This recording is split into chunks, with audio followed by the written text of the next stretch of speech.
ये कहानी है जतिन की, जो एक पैरानॉर्मल रिसर्चर था, पर उसने अपने लास्ट केस के बाद से ये प्रोफेशन छोड़ दिया था।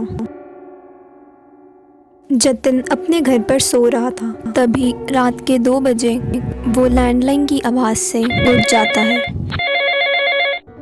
हेलो, प्लीज़ मेरी मदद कीजिए। मेरी माँ पता नहीं रोज़ किसी से बात करती है घर पे। तो आपको प्रॉब्लम क्या है? मेरी माँ 2 महीने पहले ही गुजर चुकी है। ये बात सुनने के बाद जतिन रात को ही अपना रिकॉर्डर और बैग लेकर निकल पड़ता है। घर बहुत सुनसान जगह पर था और जब जतिन घर के अंदर जाता है तो बहुत ज़्यादा ठंड थी। तभी उसे एक लड़की के रोने की आवाज़ आती है।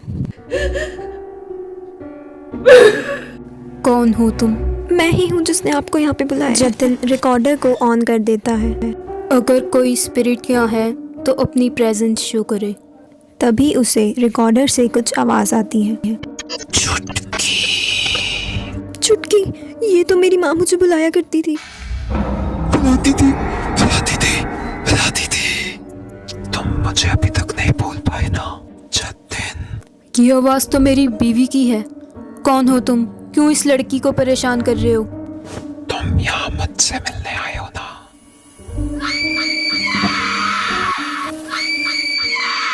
अगला केस अब तुम ही होगे। और वो लड़की वहाँ से गायब हो जाती है और घर एकदम पुराना हो जाता है, जैसे कितने सालों से कोई वहाँ पर रहा भी नहीं है।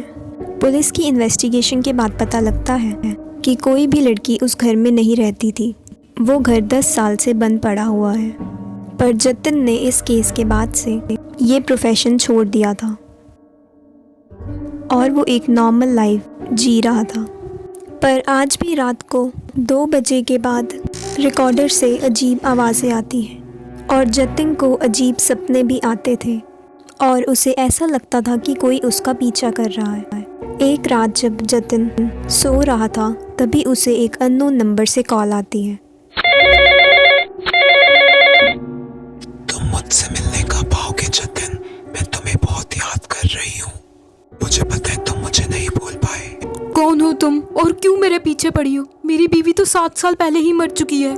जतिन इन सब आवाज़ों से बहुत परेशान हो चुका था, जिसके बाद से वो एक मेंटोर के पास जाने का डिसाइड करता है और वो मेंटोर को बताता है कि ये सब कुछ उसकी वाइफ से रिलेटेड है, जो 7 साल पहले मर चुकी थी और ये सारी घटनाएं उसके लास्ट केस के बाद से हो रही हैं। जितना भी तुमने मुझे अब तक बताया है उससे मुझे ऐसा लगता है कि ये एक मिमिक एंटिटी है जो तुम्हारी जगह लेना चाहती है और ये तुम्हारी वाइफ से रिलेट कर रही है।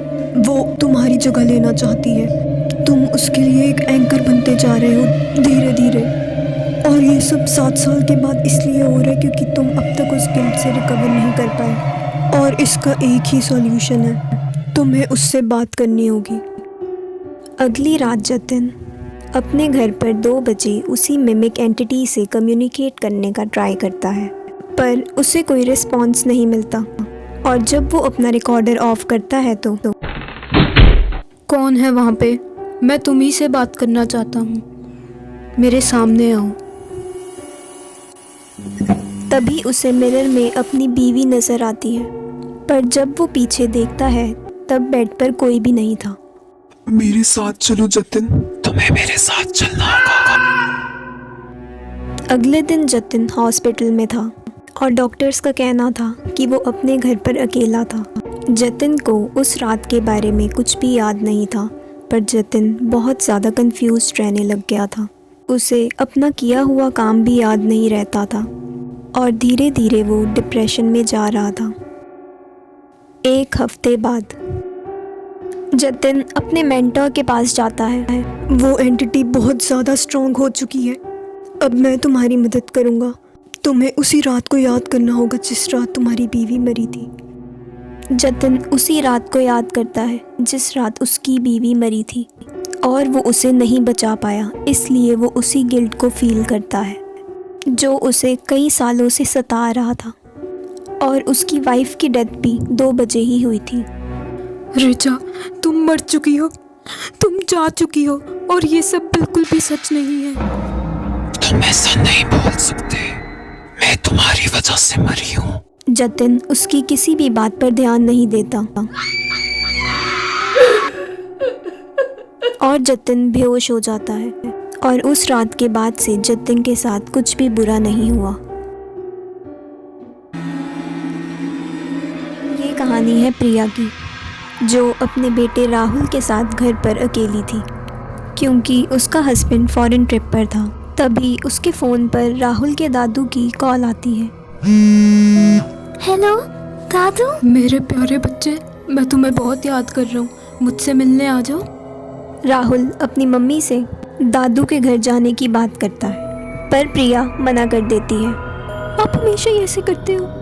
राहुल को उदास देखकर प्रिया जाने के लिए हाँ कर देती है और उसी रात वो दादू के शहर की तरफ निकल पड़ते हैं। राहुल अपने दादू से मिलकर बहुत ज़्यादा खुश होता है और वो दोनों पार्क में खेलने के लिए चले जाते हैं। पर प्रिया को बहुत अजीब लग रहा था क्योंकि घर में बहुत ज़्यादा ठंड थी। यहाँ पे इतनी ठंड क्यों है? तभी दादू की मेड उसे सोने के लिए कहती है। प्रिया को सोते हुए रात हो जाती है। तभी राहुल उसे डिनर के लिए उठाता है। मुझे सोते हुए कितनी देर हो गई। जब प्रिया नीचे जाती है तब डिनर टेबल पर कोई भी नहीं था। शायद मेरा वहम होगा, देखती हूँ वो सो रहे होंगे। राहुल अपने कमरे में सो रहा था। तभी प्रिया को कुछ आवाज़ आती है। वो आवाज़ दादू के रूम से आ रही थी। आपको कुछ चाहिए था क्या? तुमने मुझे मारा है। ये क्या कह रहे हो आप? तुमने मुझे मारा है। प्रिया बचती हुई मेड के रूम में पहुंचती है। ये सब क्या हो रहा है मेरे साथ? ये तो मेड का फ़ोन है। तभी उसे अपने पीछे से कुछ आवाज़ आती है।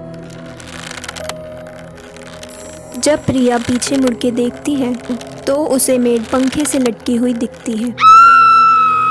तभी प्रिया राहुल को लेकर साथ वाले घर में मदद के लिए चली जाती है और उस घर की ओनर प्रिया को बताती है कि अंकल को गुजरे हुए 1 साल हो चुका है और उसके बाद उनकी मेड ने भी सुसाइड कर लिया था। वो हमेशा इस बात से परेशान रहते थे कि उनका बेटा कभी भी उनसे मिलने नहीं आता था और आप भी अपने बेटे राहुल को कभी भी यहाँ नहीं लेकर आती थी। 1 साल पहले उन्हें हार्ट अटैक आया था और उनकी मेड अपने बॉयफ्रेंड से बात करने में बिजी थी। उसे एक आवाज़ तक नहीं आई। जब उसने रूम में जाकर देखा तब तक बहुत देर हो चुकी थी, जिसके बाद मेड ने भी सुसाइड कर लिया था, पर इसका रीज़न किसी को भी नहीं पता। इतना सब कुछ हो गया और मुझे पता तक नहीं लगा। प्रिया अपने हस्बैंड मयंक को कॉल करके सब कुछ बताती है। मयंक और प्रिया को बहुत दुख होता है कि उन्होंने आज तक दादू की सही से केयर नहीं की और प्रिया को आज भी बहुत डरावने सपने आते हैं और राहुल भी अपने दादू को बहुत मिस करता है। मैम, आपके लिए एक लेटर है। प्रिया उस लेटर को खोलकर देखती है। राहुल बेटा, मुझे तुम्हारी बहुत याद आ रही है। मुझसे मिलने आओगे नहीं?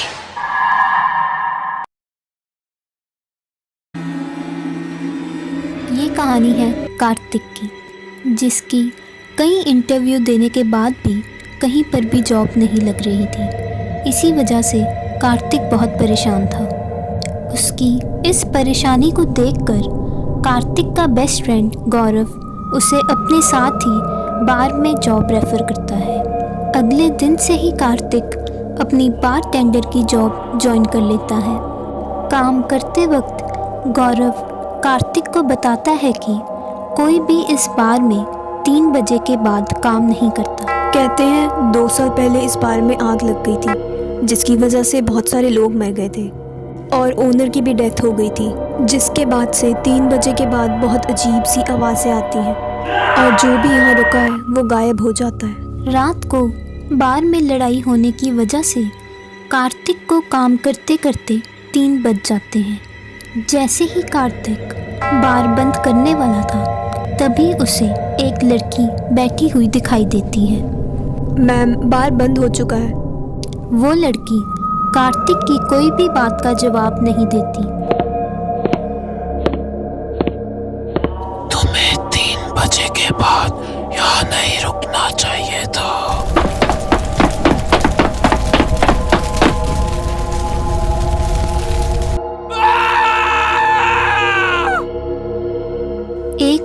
से कार्तिक काम पर नहीं आया था और वो गौरव की कोई भी कॉल पिक नहीं कर रहा था, जिसकी वजह से गौरव बहुत परेशान हो जाता है और वो बार के मैनेजर से रिक्वेस्ट करता है कि वो उसे लास्ट वीक की सीसीटीवी फुटेज चेक करने दे। सीसीटीवी फुटेज चेक करने पर गौरव को ये पता लगता है कि कार्तिक रात के 3 बजे तक बार में ही काम कर रहा था, पर 3 बजे के बाद की फुटेज नहीं थी। रात को काम से घर जाने के बाद गौरव फ्रेश होने के लिए वॉशरूम जाता है। ये पानी अपने आप कैसे चल गया?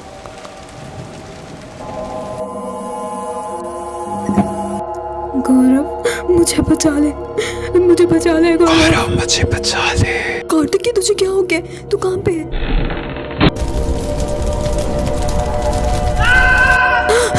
ये कैसा सपना था?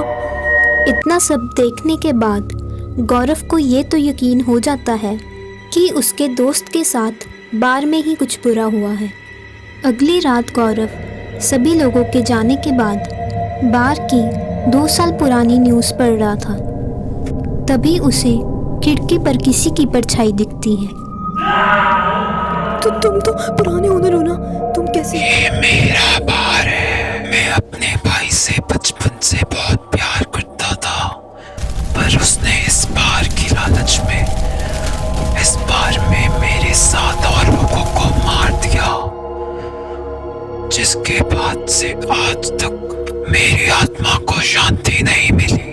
तुम्हारा दोस्त अभी भी जिंदा है, पर तुम्हें मेरे भाई को लाना होगा, वरना मैं तुम दोनों को मार दूंगा। बॉस जल्दी आइए, बार में आग लग चुकी है। ये बात सुनकर बार का ओनर जल्दी से बार पहुंचता है। ये क्या, बार में तो सब कुछ नॉर्मल है, और ये क्या 3 बज चुके हैं और हेलो। मैंने तुम्हें कितना मिस किया भाई।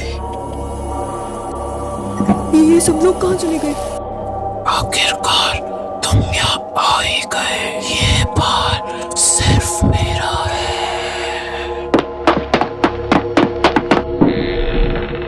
तुम सब लोग कौन हो? हम सब भी उस रात आग में जले थे। अब हम तुम्हें नहीं छोड़ेंगे।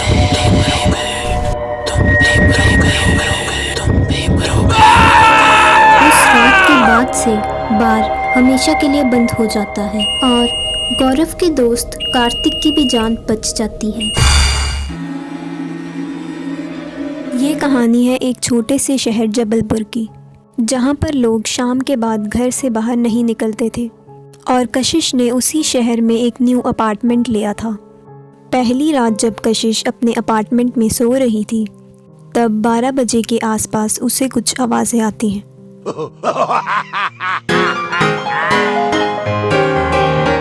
ये इतनी रात को क्या हो रहा है? शायद कोई शराबी होगा। कशिश को थोड़ा अजीब लगता है, पर वो सो जाती है। अगली सुबह कशिश वॉचमैन से उन आवाज़ों के बारे में पूछती है। मैम, आपने बाहर तो नहीं देखा ना? नहीं, पर क्यों? कहते हैं यहाँ पे एक जोकर की आत्मा रात को घूमती है, इसलिए आप उसे मत देखना। कशिश अपने काम पर चली जाती है, पर अभी भी वो कल रात के बारे में सोच रही थी। 1 हफ्ते से कशिश को रोज़ रात को 12 बजे ऐसा महसूस होता था कि कोई उसे खिड़की से देखकर हंस रहा है, जिस वजह से कशिश रात को सही से सो भी नहीं पा रही थी। 1 हफ्ते बाद जब कशिश अपनी जॉब पर जा रही थी, तभी सोसाइटी के सिक्योरिटी ग्रुप में एक मैसेज आता है, जिसमें लिखा था कि पार्क में जोकर के स्टैचू को हिलता हुआ देखा गया है, इसलिए सभी लोग 7 बजे तक घर वापस आ जाएं। जिसे देखकर कशिश बहुत ज़्यादा डर जाती है और अपने पेरेंट्स के घर वापस जाने का सोचती है।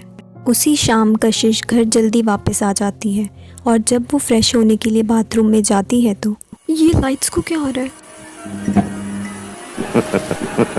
कौन है? मैं तुम्हें अपने साथ ले जाऊंगा।